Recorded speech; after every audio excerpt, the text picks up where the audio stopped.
Bigyan po natin ng reaksyon itong binahagi ni Sir Cristan, mga kababayan. Napakaganda po nito at mamaya bibigyan ko po kayo ng maikling paliwanag. Pakinggan po natin.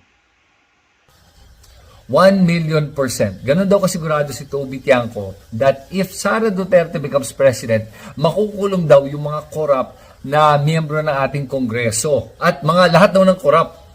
Pero ang tanong ko lang, bakit ganun ka kasigurado, Toby Tiangco? Bakit 1,000,000%? Kasi kung hindi mo naman sila nakakausap o kilala, pag sinabi mo 1,000,000%, parang sigurado ka at mukhang kilala mo si Sara Duterte. Ano ba ang basihan mo para sabihin na 1,000,000% sure ka?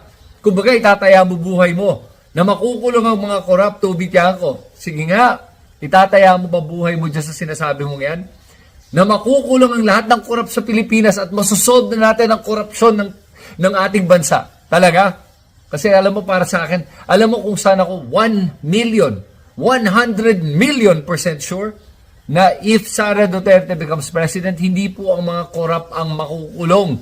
Ang makukulong lang ay ang mga kritiko ni Sara Duterte at ng mga Duterte, ang mga kalaban ng mga Duterte, ang mga nagpakulong kay Digong at nagpadala sa kanya sa ICC at nagpaaresto kay Kibuloy. Yan ang ipapakulong ni Sara Duterte at yan lang.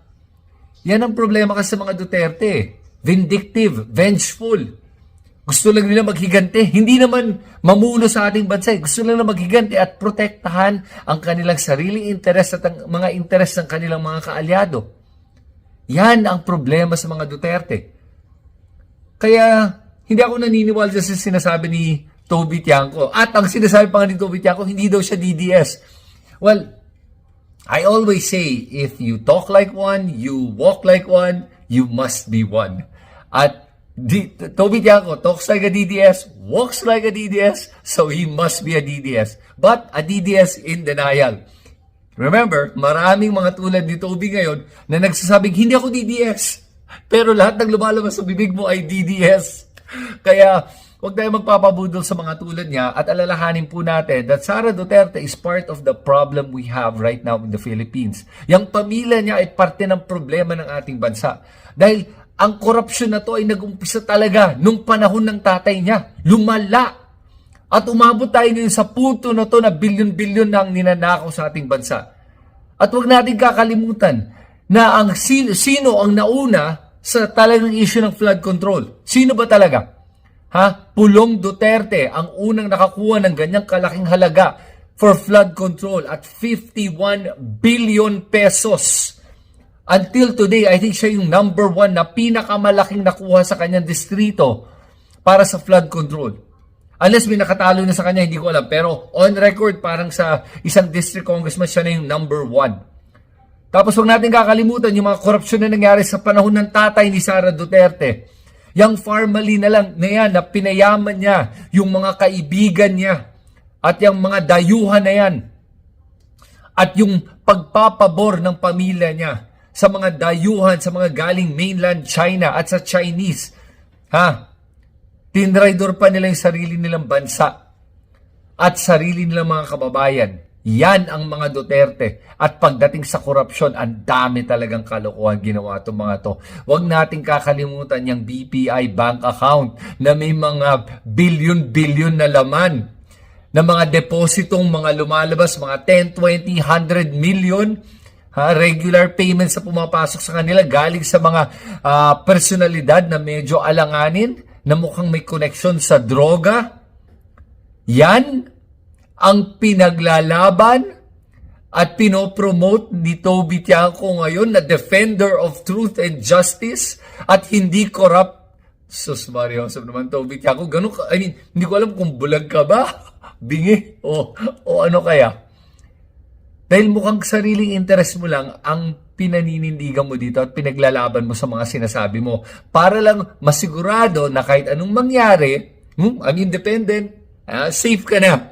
At yung ginagawa mo, totoo yan Tama yung ginagawa mo naman para sa sarili mo. Magiging safe ka talaga kung if maging president Sara Duterte, safe ka na naman. Lusot ka na naman. Yun lang talaga ang rason kung ba't mo ito ginagawa kung hindi ka nga DDS. Kasi otherwise, why would you make statements like this? Di ba? Para lang to ensure that your political career moves forward in case Sara Duterte wins. Yan ang tunay mong motivation. Yun lang. Kayo, ano tingin nyo? Tama ba? Mali? Si Toby Tiangco sa sinasabi niya at bakit? At naniniwala ka ba sa kanya? Sulat nyo lahat yan sa comment section sa ibaba dahil gusto ko talaga malaman kung may mga nabudol tong si Toby Tiangco. Salamat sa inyo lahat. Si Christian. So, talamak po, lagana po yung narrative ng mga DDS, yung OA at exaggerated na narrative ng mga DDS na sinasabi nila kapag daw si Sara Duterte nanalo sa 2028, ipakukulong daw nito yung mga magnanakaw. So, ganun din po yung ginawa nila nung panahon ni Duterte nung kampanya noong 2016.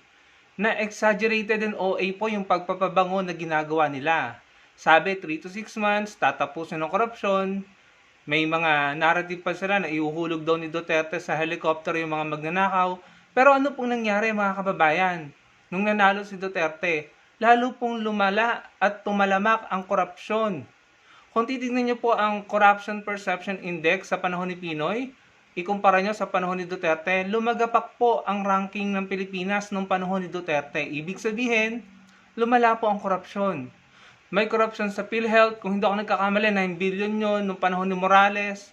May korupsyon sa immigration, yung Pastilla system or scheme, Pastilla scheme. May korupsyon sa customs, yung TARA system. May korupsyon sa DepEd, yung overpriced laptops.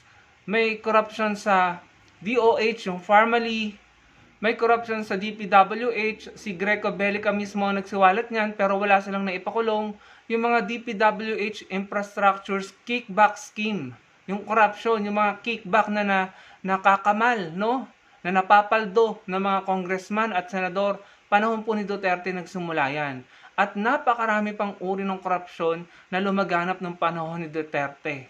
Meron pang mga land grabbing at kung ano-ano pa mga kababayan. So tumalamak po ang korupsyon nung panahon ni Duterte. Pero nung 2016 election, exaggerated sila and OA sila. Out of this world sila kung magpabango at kung ibida si Duterte na matapang yan, kamay na bakal yan, 3 to 6 months tapos ang korupsyon. Anong nangyari? Kabaliktaran. Lumala ang korupsyon. May mga nakalaya pa, mga malalaking politiko na pinakulong ni President Pinoy Aquino na involved sa PDAP, nakalaya nung time ni Duterte. Mga kababayan. Tapos, ngayon, pinakulong ni PBBM at yung iba ipapakulong pa ulit dahil sila na naman po ang involved dito sa corruption sa DPWH, yung kickback.